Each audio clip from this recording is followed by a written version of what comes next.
Já tem um bom tempo que eu não venho aqui fazer o estudo com vocês.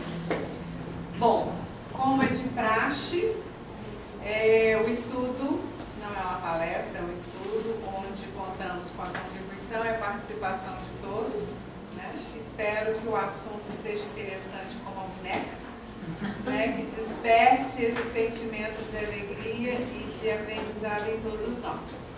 Como é usual, eu vou colocar o texto do Evangelho e eu gostaria que cada um contribuísse com uma leitura de um versículo. Então, esse texto, ele está no Evangelho do Novo Testamento e no volume 4 da Sabedoria do Evangelho, que é o pastorinho, que a gente usa como referência de estudo. Pode começar.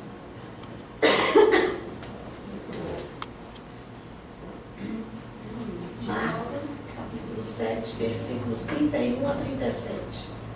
De novo retirou-se das fronteiras de Tiro e de Sidom e foi para o mar da Galileia, por meio do território da Decápole.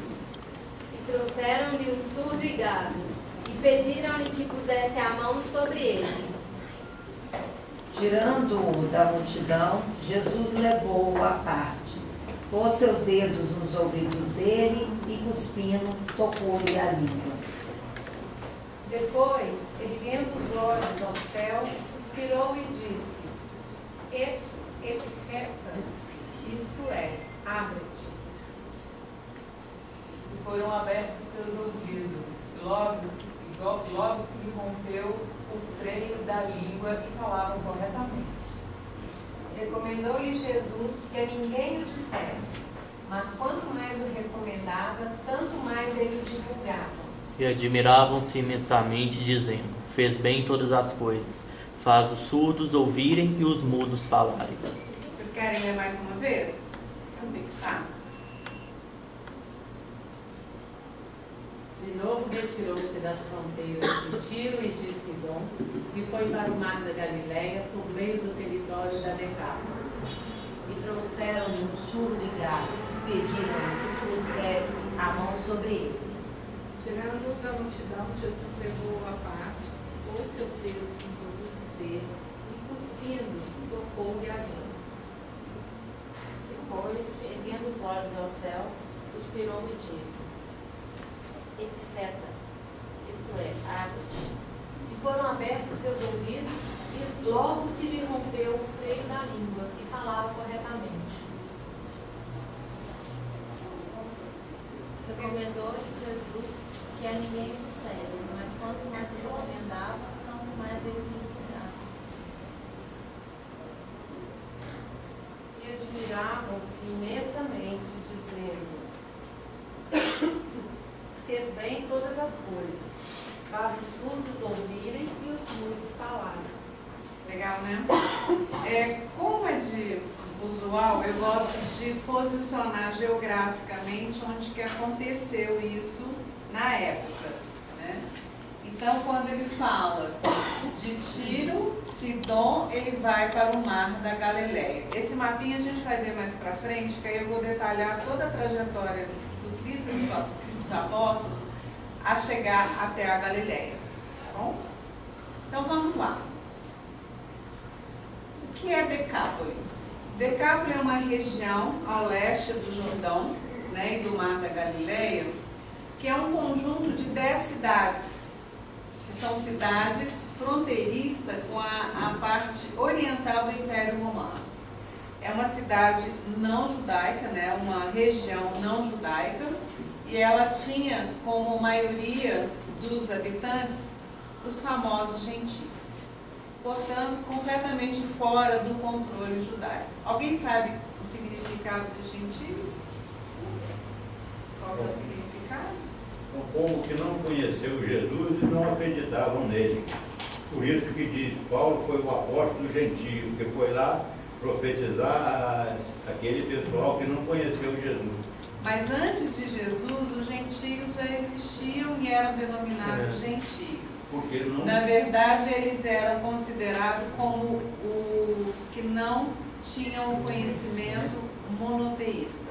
É como se fossem pagãos e tinham seus próprios deuses, as suas próprias crenças, do qual não era judaica. Então, os próprios judeus consideravam os gentios, chamavam esse povo da Decápole como gentios, porque eles não tinham o conhecimento da doutrina judaica, né? Não eram monoteístas, e eles consideravam os gentios como impuros, né? Então, eles eram desprezados pela época, na época pelos judeus, e sempre quando fazia referência de alguém que não conhecia a verdade, que não conheciam as leis judaicas, eram denominados gentios. Aqui é uma cidade, Gadara. Nós já ouvimos falar de Gadara mais como Gadareno, que é que Jesus encontrou com ele em Gadara e expulsou os demônios, né, que era endemoniado. Aqui é uma vista da cidade de Gadara e aqui é uma vista do Mar da Galileia. Gadara hoje é conhecida como Munguais. Não sei como é que pronuncia, não vai assim. Então, Jesus já tinha estado nessa região há 6 meses antes, que foi quando ele havia curado o ex-obsediado, que seria o Gadareno. Tá? Então, quando ele chega junto com a comitiva, junto com os apóstolos, como ele já tinha sido conhecido dessa época, todos correm até ele. Né? Então, ele faz um maior sucesso. Na hora que ele chega lá na cidade, as pessoas já sabiam qual era o benefício, as curas que o Jesus praticava, então foram até ele pedindo que fizesse a cura do surdo e gago. Então, assim que ele entra na região, ele já é reconhecido e já vem cá, né, para poder fazer mais uma cura. Existem algumas traduções que trazem como o mudo, como sendo o surdo e mudo. Porém, não faz sentido, porque como se fala que se rompeu o freio da língua para falar corretamente, pois ele já falava corretamente, porém atrapalhado, então não faz sentido dizer que ele era mudo. Na verdade, ele era realmente um gago e não mudo. E aí eles pedem a Jesus para pôr as mãos sobre ele, que seria hoje que a gente tenha denominado como passe, e que fizesse a cura, né, no surdo e gago. Porém, Jesus tem uma outra atitude. Ele faz uma técnica diferente do convencional, do normal. Então, ele leva o doente para longe da multidão. Ele tira o doente daquele tumulto, onde todos estavam ali querendo assistir mais um milagre do Cristo, mas ele tira ele da multidão. E ao invés de fazer com poderes maravilhosos, ou mesmo dar uma ordem para que ele fosse curado, ele emprega um pequeno ritual mágico, que é diferente de todos que ele já tinha feito até então. Então ele encosta o dedo nas orelhas do enfermo, cospe com sua saliva e toca a língua do gago, e levanta os olhos para o alto, suspira como se recebendo uma onda fluídica, uma inspiração, e pronuncia a palavra Ephphatha, que significa abrir, abre-te. E depois de todos esses gestos e toques, a cura é feita. O surdo passa a ouvir e ele deixa de gaguejar e passa a falar corretamente. Por que afastar-se da multidão? Quem arrisca? Para evitar as energias negativas que o povo tinha. E ele longe ele podia empregar as boas energias para a cura daquele gago mudo, surdo e gago. Também. Mas, na verdade, pelas histórias, nessa localidade ele não queria agir de público. Ele não queria fazer com que aquilo tivesse uma proporção maior, que na verdade isso não acontece, né? Porque ele não queria despertar tanta curiosidade, porque ele utilizaria de gestos para despertar a fé no enfermo. E como, para aquela época, esses gestos poderiam ser considerados como um ato de magia, poderiam julgar como sendo um ato de magia, então ele se escondeu. Porque na lei judaica não poderia ter tanta misericórdia, tanta atitude, atos que fossem diferentes do convencional, do normal. E por que tocar as orelhas?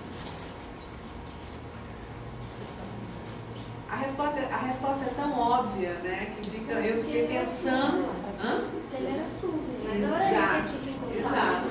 Como ele era surdo, não tinha como falar para ele. Então, ele tocou as orelhas para que ele compreendesse o que estava acontecendo, né? Então, o fato de ser surdo impossibilitava dele compreender o que o Cristo estivesse falando para ele.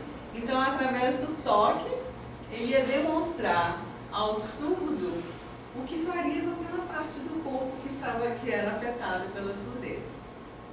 Por que a saliva na língua? Porque ele cospe, pega a saliva e coloca na língua do enfermo. Né? Por que a saliva? Existia uma crença na época da tradição rabínica que a saliva, especialmente em jejum, era curativa. Ela servia para curar. E o Cristo utilizou 2 vezes mais este método da saliva para curar a cegueira. Ele utilizou a saliva em outros enfermos que eram cegos, nessa tradição rabínica, né, dos rabis, dos judeus. E por que a palavra hebraica é fefeta? Abre-te. Porque é um momento de súplica.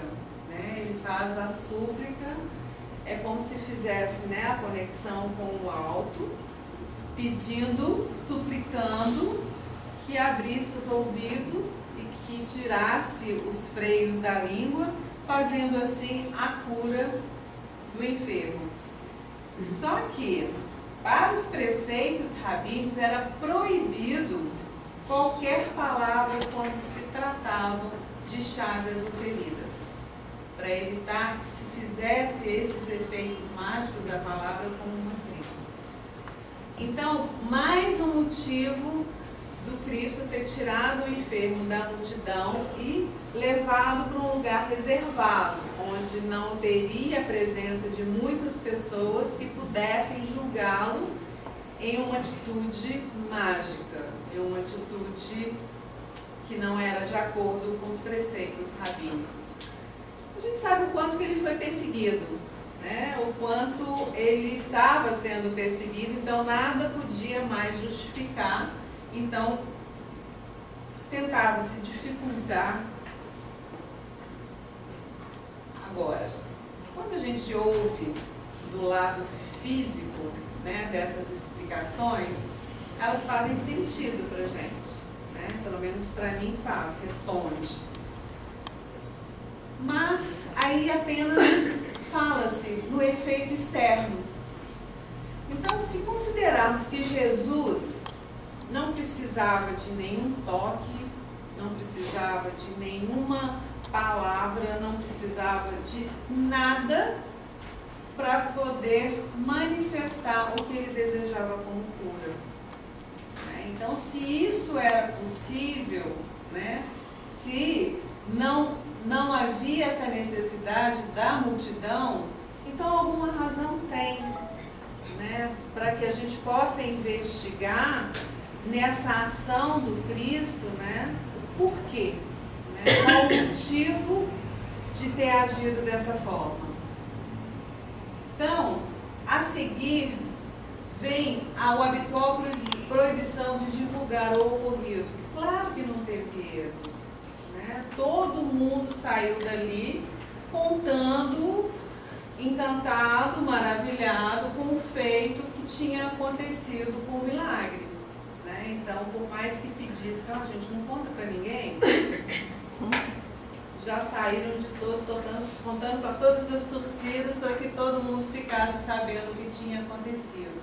E o impacto da cura causa, a cura causa um impacto muito grande. Né? Então, eles utilizam a expressão hiperadmiração, onde Isaías, lá no Antigo Testamento, quando fez a previsão de que chegaria o Messias, ele falava que esse Messias ia curar, ele ia abrir os ouvidos, ia permitir que as pessoas que eram surdas ouvissem, as pessoas mudas falassem e que pudessem, inclusive as pessoas que tinham deficiência iriam andar.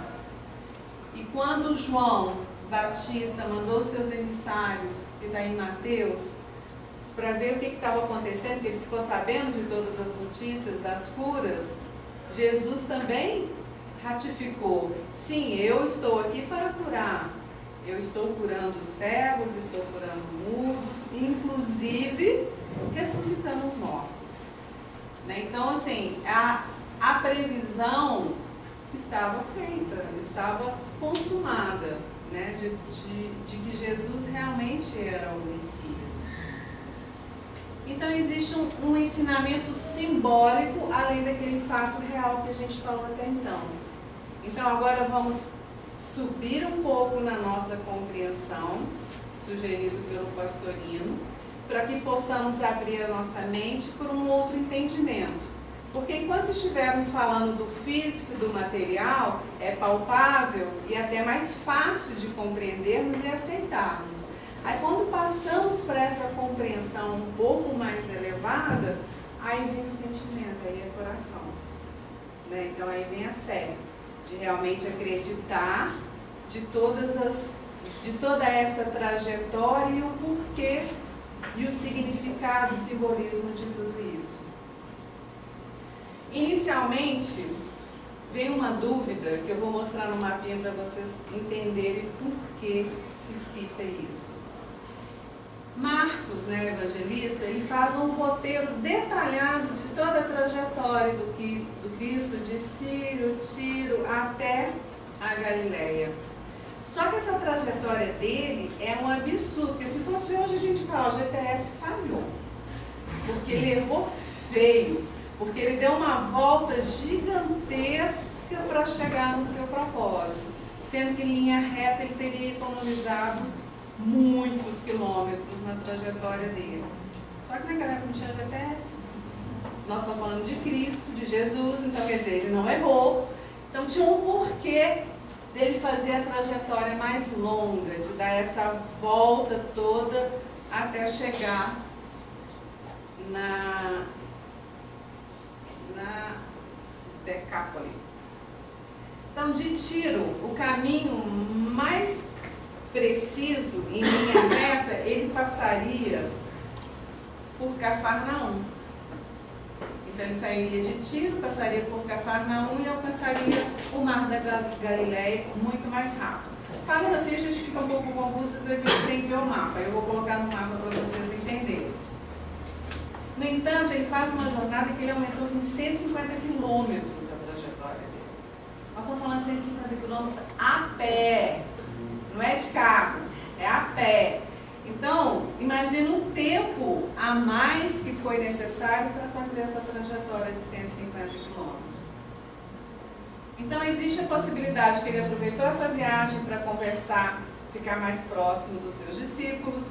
Existe uma outra opção que seria que ele estaria evitando o território do Antipas, que era um perseguidor.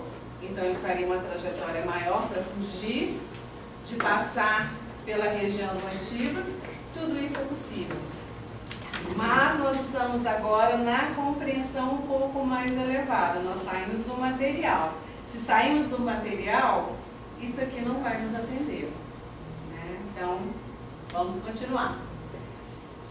Então, o caminho, ele estava em Tiro e vinha para o Mar da Galileia. Então, o caminho seria esse. Mas não, ele sai de Tiro, vai para Sidom, pega a estrada para Damasco. Quando ele chega perto do Hermon, ele passa por essa região, alcança Decápolis para depois vir a Gadara. Ele vem até aqui no meio, depois volta para Gadara. Então, quer dizer, foi uma trajetória gigantesca, sendo que ele poderia ter feito daqui para cá. Né? Então, por qual motivo foi escolhido um caminho tão longo? Agora, a gente sabe que no livro revelado, que seria no Evangelho, né, é nas palavras e nas minúcias que a gente encontra esse tipo de compreensão, essa razão simbólica. Então, no significado de Tiro e Sidom, é uma busca intensa. De Canaã é a terra agitada de negócios. O mar é o que representa as águas tranquilas. A Galileia, o jardim fechado. Então, a passagem não pode ser feita repentinamente e abruptamente. Eu preciso fazer toda a jornada para chegar no meu jardim fechado, chegar na minha Galileia. Então, quando eu coloco nessa compreensão espiritual, né, eu vejo eu começo a enxergar, o pastorino me leva a enxergar de uma forma diferente. Então, vibracionalmente, a distância é grande, mas atravessando numerosos estágios. Então, eu necessito passar por todos os estágios até chegar a 10 cidades, ou seja, a Decápolis. E o que significa 10? Né? Na numerologia, no número místico, o que vem a ser o número 10? Vamos lá. O 0 é o vazio, é o início de tudo, é o círculo. Então é onde faço a minha repetição, é onde eu faço a criação, né? Onde contém toda a criação de todas as possibilidades e manifestações. Por quê? Porque eu estou em ciclo na minha trajetória evolutiva. E eu estou fazendo essa trajetória evolutiva em todas as minhas encarnações. Então é onde eu encontro o divino depois de sucessivas e cíclicas reencarnações. Aí vem o número 1, que é o uno, a unidade, né? É o ponto da vida onde a vida se manifesta de forma focada. Aí eu me encontrei, eu me centrei como um indivíduo único e indivisível. Eu não preciso mais dessa trajetória longa, porque agora eu conheço qual é o meu percurso. Eu sei que eu possuo em mim a semente do sagrado. Então eu já tenho essa mãe, pai, criador em mim. Então eu já trouxe essa unidade, já me conectei com o divino. Então eu já estou sem a necessidade da repetição cíclica. Aí vem o 10, que é voltar ao meu estado de pureza divina. Então, unido novamente com o sagrado. Então, é o meu retorno, né, com o Pai, é o meu encontro com o divino maior e a unidade. Então, o 10 é o 1 que passou por todos os outros níveis de consciência. Então, para todos os níveis, eu tive que seguir toda essa trajetória para conseguir alcançar o Decápolis. Então, assim, eu achei muito legal a forma como o pastorino colocou essa compreensão dessa visão, subindo um pouquinho, né, na compreensão, deixando de ser uma compreensão puramente física. Então, quando Cristo chega, né, então é apresentada essa personagem surda e gaga. Para que a individualidade, para que o Cristo a cure. A surdez, ela simboliza aqui para nós que é quando eu não consigo ouvir a voz interna, né? A voz da verdade. Então, quando eu tampo meus ouvidos para a verdade, é o momento da minha surdez. E a gagueira é como que eu posso falar para o outro do conhecimento divino se eu estou surda para a verdade. Então eu vou falar gaguejando. Eu vou falar inadequadamente, com meias verdades, daquilo que eu não estou conseguindo ouvir, que eu não estou permitindo ouvir dessa voz interna da verdade. Então, quando eu me apresento surda, eu também não posso falar corretamente, pois eu não escuto a verdade. Então, este modelo exemplifica exatamente o não contato com a grande realidade. Então, se eu não faço esse mergulho da consciência cósmica, se eu não faço essa unidade com Cristo, eu não posso ser completa, eu não escuto, então eu não posso ouvir, eu não posso falar de forma adequada daquilo que eu não tenho compreensão ainda. Então é só gaguejando. Não fisicamente, mas espiritualmente. Que aí as palavras, elas não vão ter o verdadeiro significado da verdade. Jesus o retira da multidão, levando à parte. Quando nós falamos dos problemas físicos, agora vamos falar na visão espiritual. Nada como tirar da multidão para um lugar tranquilo, onde vai dar ao doente, né, ao ser, o isolamento da meditação. Fora da confusão, fora da falação, centrado, concentrado, no silêncio, aí sim vai me facilitar esse encontro místico. Claro que para isso tem que existir o meu esforço, tem que existir o meu querer, né? Então eu tenho que estar nessa ação para que eu faça toda essa trajetória.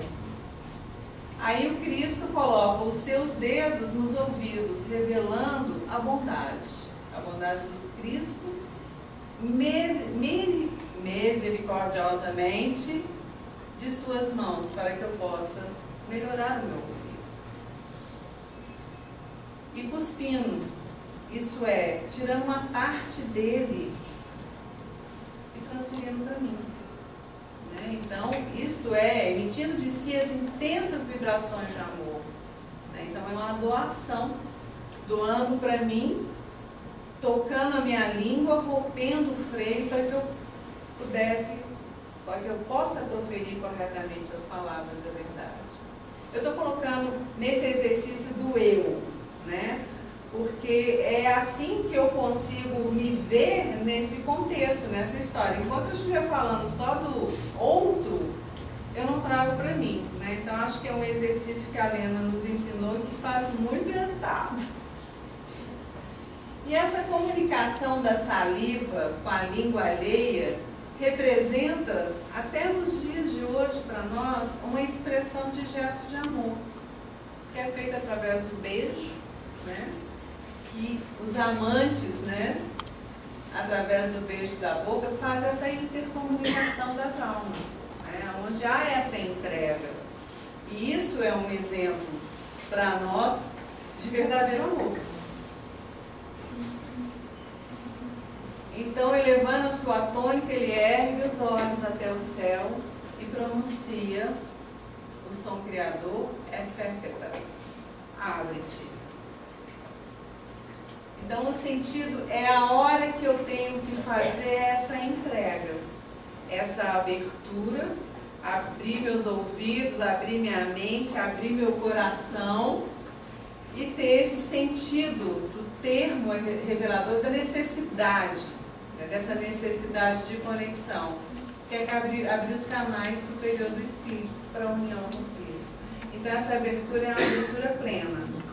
É a abertura máxima do meu ser interior para alcançar essa plenitude do Cristo em mim, dessa união do Cristo em mim. Aí vem a parábola do semeador. O Cristo fala, Jesus, em uma interpretação bem alegórica, ele fala das 4 categorias dos ouvintes, dos bons e não bons ouvintes. Então, a primeira categoria é: não compreendem a palavra do reino e a ignorância desfaz o efeito do ensinamento. Então, ouve, igual aquela propaganda, não compreende bem as palavras. É audição. Então, o que acontece? Eu não entendi nada. Então, quer dizer, perdeu-se. Não absorveu aquele ensinamento, só ficou no blá blá blá, não introjetou o que tinha sido falado. Através dessa ignorância, o ensinamento foi perdido. Esse é o primeiro estágio. O segundo, ouvem a boa nova, mas não tem preparo espiritual para com ela superar as dores e as tribulações. Enquanto está tudo lindo, joia, a palavra, a verdade que eu ouvi, me atende. Ao primeiro tropeção, a primeira pedrinha no meu caminho, por que comigo? Acho que compreende, mas não sabe usar, né? Ele entende, mas não sabe usar. Eu entendi, mas acho que para mim tem que ser de um jeito e não do jeito como é feito para mim, Como é. né? Com o meu número. O número é meu, mas eu não aceito, então eu simplesmente, as dores e as dificuldades fazem com que aquela palavra não serve mais para mim, porque ela não me atende, ela não faz o que eu quero, do jeito que eu gosto, do tempo que eu quero, enfim, o meu lado infantil, a minha criança espiritual simplesmente ignora a palavra, né, os ensinamentos e parte para outra. Aí tem o terceiro estágio. Ouvo, eu escuto, gosto do ensinamento, mas hoje tem jogo, então eu vou ficar em casa. Sexta-feira tem uma festa tão bacana, essa sexta-feira eu não vou. Então eu termino não assumindo nenhum compromisso espiritualizante. Eu continuo no material, no momento físico, ao invés de eu fazer essa ação de trazer para mim esse ensinamento e praticar. Então, eu prefiro me manter nos interesses da vida física e não me exercitar, comprometer e aprender. Porque não é de um dia para o outro que eu vou conseguir cumprir essa rotina, né? Hoje eu sinto, o dia que eu não venho no Ismael, eu fico meio perdida, assim, eu fico meio desconectada, eu meio saio do prumo, as coisas ficam meio atrapalhadas. Então, assim, eu já me habituei, eu acho que eu precisei me habituar para trazer isso como uma necessidade, para depois começar a agir de forma consciente. Eu acho que é um exercício, né? É igual ginástica, né? Quem é que consegue ginástica sem ir lá todo dia e criar esse hábito? Acho que é a mesma coisa. Então eu preciso fazer esse exercício contínuo e fazer com que isso mostre para mim da minha necessidade, né? Que isso vibre em mim de uma forma necessária para a minha evolução, para o meu aprendizado. E vem o quarto da categoria, o quarto estágio, que é o que realmente respondem a esse apelo. Aí eles pegam a semente e fazem 30, 60 e 100 por um. O que significa isso? A semente é boa. Todas as sementes são boas. Então, todo ensinamento é bom para mim. Agora, a forma como eu vou fazer ele crescer, multiplicar, é que vai depender única e exclusivamente de mim. Eu posso transformar em 30%, em 60% ou em 100%. Eu pego esse ensinamento de uma forma integral e multiplico ele 100 vezes. Eu utilizo dele em mim 100 vezes, que seria 100%, ele está inteirão em mim. Ou então, eu fico nos 30, que é o que eu dou conta. Né? Eu não posso ficar nesse sentimento, ai, mas eu só consegui fazer 10. Mas foi o esforço que eu consegui, foi a forma que eu consegui, é o que eu dei conta de fazer. Mas pensando que eu posso chegar aos 20, e que depois eu posso chegar aos 30. Para chegar aos 100, só Cristo, né, gente? Só Cristo que conseguiu fazer a semente 100 por 1, com uma semente só, ele transformar em 100. Agora, eu ainda estou nesse exercício dessa escala contínua, mas eu preciso me movimentar e fazer esse exercício de desejo. Porque se eu não desejar, se eu não quiser, eu vou me estacionar e vou manter naquele zerinho lá, ó, rodando, sem fazer a trajetória e chegar a Decápole. É chegar no 10.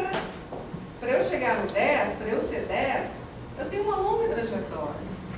Né? Então, se eu não trouxer isso para mim como uma necessidade, e não como uma obrigação, é como uma necessidade, eu vou estar sempre adiando, né, esse meu sentimento, esse meu desejo de progressão pessoal. Então, o final da história revela o êxito da cura. Só que essa história não termina, né? Vamos combinar. Porque eu curei da minha orelha, que não está escutando legal. Aí eu vou curar a minha fala, que também não estou falando legal. Meu coração. Então, quer dizer, é um processo. Né? Então, essa cura aqui, né, o acontecimento foi visto, verificado por todos, né, sem dúvida. Ninguém teve dúvida do que aconteceu. Então, a gente chega à conclusão que o Cristo reside em nós. Então, gente, isso é lindo. Né? Isso é maravilhoso. Então, facilita demais. Aí vai dar umas cutucadas lá para a gente poder aprender. Então, se ele reside em nós, ele está pronto o tempo inteiro para me ajudar.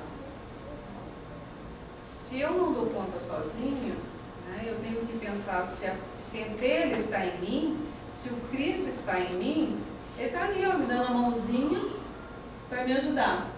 Então, ele me ajuda a abrir os meus ouvidos para que eu possa aprender, para que eu possa absorver da forma adequada. Ele me estende a mão para me guiar nesse caminho, para que eu encontre, para que eu vá até ele. Né?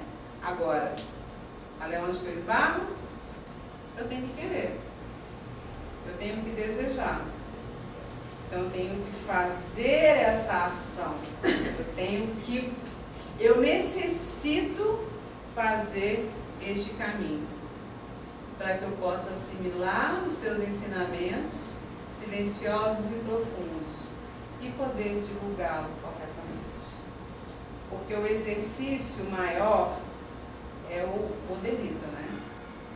Porque uma coisa é eu falar e outra coisa é eu agir.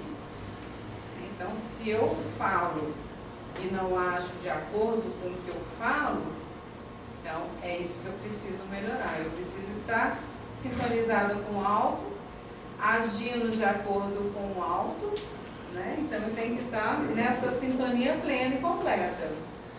E quando chegará a minha vez de fazer todo esse processo? Já chegou.